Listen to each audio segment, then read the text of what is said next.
In the United States, the death penalty is still legal practice in 24 states. In 23 states, it is illegal, and in 3 states, governor-imposed moratorium is in place. The death penalty is one of the most pressing issues in the United States as of 2022. Leading researchers on the topics of the death penalty, like the Urban Institute and the Death Penalty Information Center, have found that the death penalty is economically undesirable. This stems from long court cases and has been proven by multiple studies from multiple different viewpoints. Other than the objective fact of crime statistics and economics, the psychological and social fields have greatly examined the cause of political polarity in the United States and why individuals support the death penalty in 2022.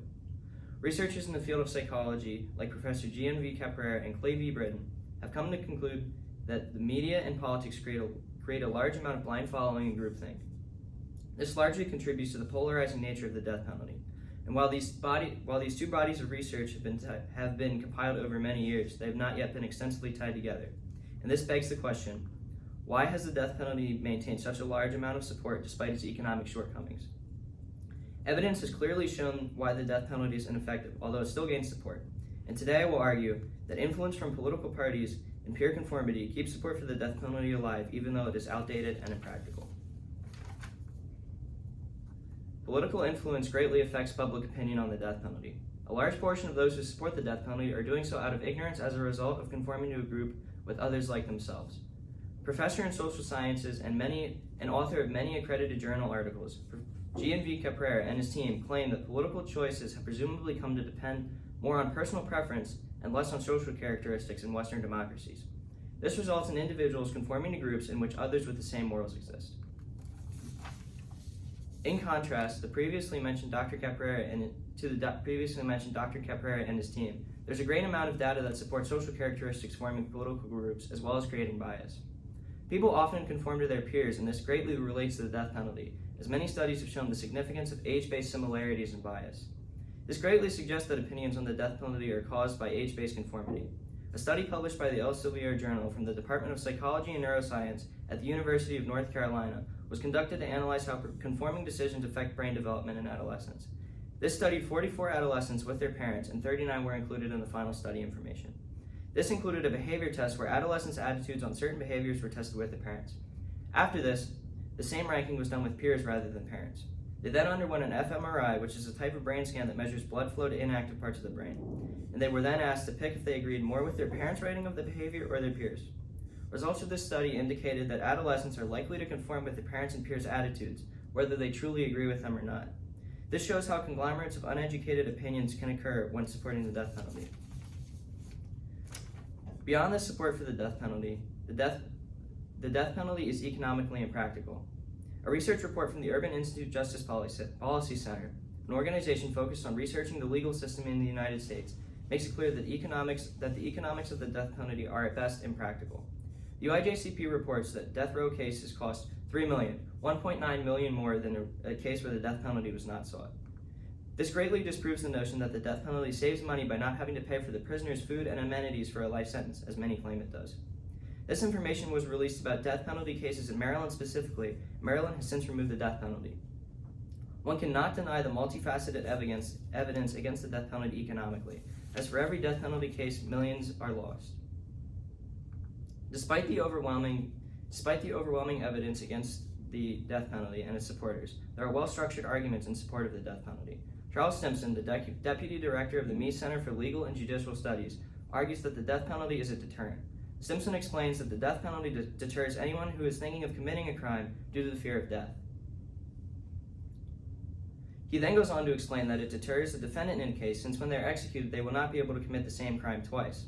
While the latter is undeniably true, the same result can come out of a life sentence, and if necessary, an individual can be put in solitary confinement if they are so truly dangerous. A life sentence may provide equal and perhaps more deterrence to a potential murder, but data suggests that the death penalty has almost no correlation with the drop in murder rate. Robert Dunham, the executive director of the DPIC, supports this claim, writing in his 2017 presentation for the American Bar Association that there was no notable difference in states with or without the death penalty in murder rate or rate of police killed in the line of duty. The ultimate solution, obviously, is the removal of the death penalty.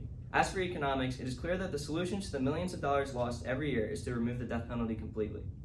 24 states that have already removed the death penalty are reaping the economic benefits of lesser court expenses, as shown from the study from the UIJCP. While removing the death penalty has obvious economic benefits, this solution is incomplete. To remove the death penalty, first, support for the death penalty must be removed. Big news corporations like CNN, Fox, and NBC have already proven unreliable and certainly caused the spread of misinformation that creates issues of conformity and bias in the first place.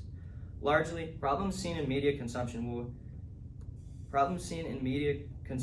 will cause individuals to form opinions and continue to conform to groups.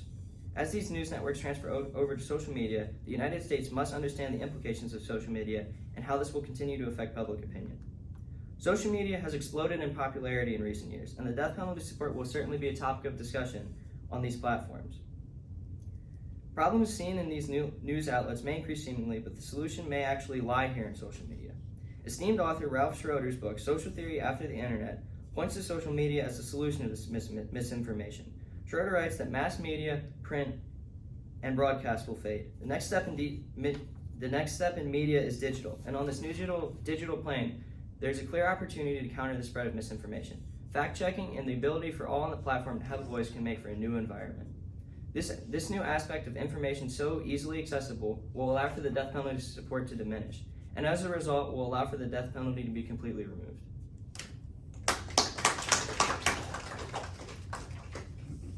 All right, Tyler, thank you.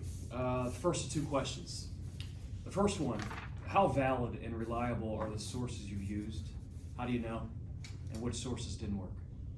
Well, I think the sources I used were very academic, and I checked the credibility of authors through cross-examinations, and also using JSTOR as a database to find peer-reviewed articles.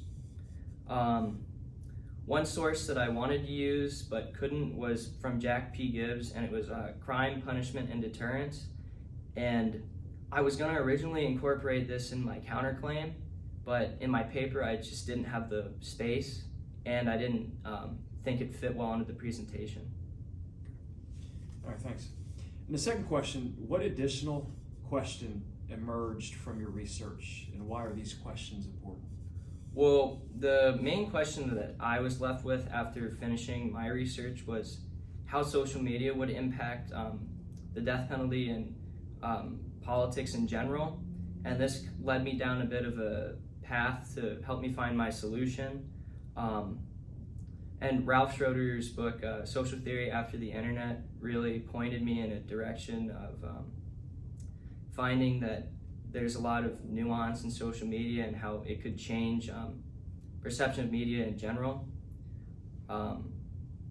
So if there was one thing that came out of my research, it was definitely how social media would affect politics in general. Okay. All right. Thanks.